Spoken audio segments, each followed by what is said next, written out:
এক্সপ্রেসওয়েতে বাস চাপায় দুমড়ে মুচড়ে গেল মাইক্রো ও প্রাইভেট কার, নিহত ৫। সচিবালয়ে অগ্নিকাণ্ডের কারণ অনুসন্ধানে মন্ত্রিপরিষদ বিভাগের তদন্ত কমিটির কাজ শুরু, পুরো এলাকায় কড়া নিরাপত্তা। সংস্কার কাজ দ্রুত শেষ করতে চান প্রধান উপদেষ্টা, ভোটার হওয়ার বয়স ১৭ বছর করার পক্ষে অভিমত।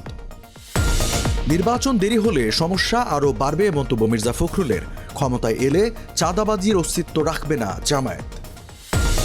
এবং ইয়নের পর দক্ষিণ কোরিয়ার ভারপ্রাপ্ত প্রেসিডেন্ট অভিশংসিত, ১৯২ আইন প্রণেতার ভোট। আমন্ত্রণ টিভিএস নিউজ অব দ্য ডেতে, সাথে আছে আমি রঞ্জু ইফতেখার। এতক্ষণ দেখছিলেন সংবাদ শিরোনাম, এবারে জানাবো বিস্তারিত। ঢাকা মাওয়া এক্সপ্রেসওয়ের ধলেশ্বরী টোল প্লাজায় দাঁড়িয়ে থাকা ৩টি যানবাহনে বাসের চাপায় মা ও ২ মেয়ে সহ ৫ জন নিহত হয়েছেন। শ্রীনগর ফায়ার সার্ভিসের স্টেশন কর্মকর্তা দেওয়ান আজাদ জানান, ২৭ ডিসেম্বর বেলা ১১টার দিকে টোল পরিশোধের জন্য দাঁড়িয়ে থাকা মোটরসাইকেল, মাইক্রোবাস এবং প্রাইভেট কারকে পেছন থেকে ঢাকা কুয়াকাটা রুটের ব্যাপারী পরিবহনের একটি বাস চাপা দেয়। এতে সামনের গাড়িগুলো দুমড়ে মুচড়ে যায়। প্রাইভেট কারের ভেতরে আটকে পড়ে ঘটনাস্থলেই মারা যান একজন, আহতদের ঢাকায় নেওয়ার পথে আরও ৪ জন মারা যান। ঘটনাস্থলে উপস্থিত কর্মকর্তারা তাৎক্ষণিকভাবে নিশ্চিত করতে পারেননি কেন বাস চালক টোল প্লাজায় পৌঁছানোর সময় গতি কমাননি বা ব্রেক করেননি। সচিবালয়ে অগ্নিকাণ্ডের ঘটনায় মন্ত্রিপরিষদ বিভাগ গঠিত উচ্চ পর্যায়ের তদন্ত কমিটি কাজ শুরু করেছে। ২৭ ডিসেম্বর সাপ্তাহিক ছুটির দিনে সচিবালয় ঘিরে সেনাবাহিনী, পুলিশ ও আর্মড পুলিশ ব্যাটালিয়নের কড়া পাহারা দেখা যায়। সকালে ৮ সদস্যের এই তদন্ত কমিটির সদস্যরা সচিবালয়ে ঢোকেন। পরে তারা সচিবালয়ে বৈঠক করেন।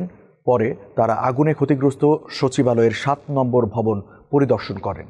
গত বুধবার দিবাগত রাতে সচিবালয়ের ৭ নম্বর ভবনে আগুন লাগে। ফায়ার সার্ভিসের ১৯টি ইউনিটের টানা ৬ ঘন্টার চেষ্টায় আগুন নিয়ন্ত্রণে আসে। ঐক্যবিহীন সংস্কার কিংবা সংস্কারবিহীন নির্বাচন সম্ভব নয় উল্লেখ করে প্রধান উপদেষ্টা ডক্টর মোহাম্মদ ইউনূস বলেছেন, সংস্কার ও নির্বাচনের প্রস্তুতি একই সঙ্গে চলবে।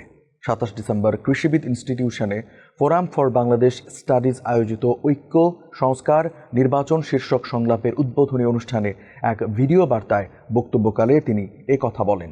এ সময় প্রধান উপদেষ্টা বলেন, তরুণরা সংখ্যায় বেশি, দেশের ভবিষ্যৎ নিয়ে তারা আগ্রহী। এজন্য ভবিষ্যৎ নিয়ে মতামত দেওয়ার জন্য ভোটার হওয়ার বয়স ১৭ বছর নির্ধারণ হওয়া উচিত বলে মত দিয়েছেন প্রধান উপদেষ্টা।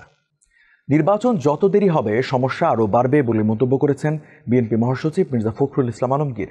২৭ ডিসেম্বর দুপুরে ঐক্য, সংস্কার, নির্বাচন শীর্ষক সংলাপে যোগ দিয়ে তিনি এসব কথা বলেন। মির্জা ফখরুল ইসলাম আলমগীর বলেন, সংস্কারে আন্তরিক বিএনপি। তিনি বলেন, বিএনপি প্রয়োজনীয় সংস্কার শেষে নির্বাচন চায়, কারণ গণতান্ত্রিক ব্যবস্থায় যাওয়ার প্রধান ফটক নির্বাচন। নির্বাচন প্রসঙ্গে তিনি বলেন, বিএনপি সংস্কারের বিষয়ে আন্তরিক। রাজনৈতিক সংস্কারের চিন্তা থেকেই ২০১৬ সালে ভিশন, ২০৩০ এবং ২০২২ সালে ৩১ দফা রাষ্ট্র সংস্কারের রূপরেখা দেওয়া হয়েছিল। বিএনপি প্রয়োজনীয় ন্যূনতম সংস্কার করে নির্বাচনে যেতে চায়। নির্বাচন নিয়ে কথা বলেছেন জামায়াতে ইসলামীর আমির ডাক্তার শফিকুর রহমানও। তিনি বলেছেন, জামায়াতে ইসলামী দেশবাসীর সেবা করার সুযোগ পেলে এদেশে চাঁদাবাজি ও দখলদারের অস্তিত্ব থাকবে না, ঘুষ থাকবে না। জামায়াত ফ্যাসিবাদ, সাম্রাজ্যবাদের প্রশ্রয় দেবে না বলেও হুঁশিয়ারি দেন তিনি। ২৭ ডিসেম্বর সকালে যশোর ঈদগাহ ময়দানে জেলা জামায়াতের বিশাল কর্মী সভায় তিনি এসব কথা বলেন। আকস্মিক সামরিক আইন জারিকে ঘিরে সৃষ্ট অচলাবস্থার মাঝে দক্ষিণ কোরিয়ার নাটকীয়তা যেন থামছেই না। অভূতপূর্ব পদক্ষেপে এবার পূর্ব এশিয়ার এই দেশটির ভারপ্রাপ্ত প্রেসিডেন্ট হান ডাক সুও অভিশংসিত হয়েছেন। দক্ষিণ কোরিয়ার প্রেসিডেন্ট ইয়ন সুক ইয়োল সংসদে আইন প্রণেতাদের ভোটে অভিশংসিত হওয়ার ২ সপ্তাহ পর ভারপ্রাপ্ত প্রেসিডেন্টের ভাগ্যেও একই পরিণতি হল। ২৭ ডিসেম্বর এক প্রতিবেদনে ব্রিটিশ সংবাদ মাধ্যম বিবিসি জানিয়েছে, দক্ষিণ কোরিয়ার পার্লামেন্টে প্রেসিডেন্ট ইয়ন সুক ইয়োলকে অভিশংসনের পক্ষে ভোট দেওয়ার ২ সপ্তাহ পরে দেশটি এবার তার ভারপ্রাপ্ত প্রেসিডেন্ট হান ডাক সুকে অভিশংসনের পক্ষে ভোট দিয়েছে।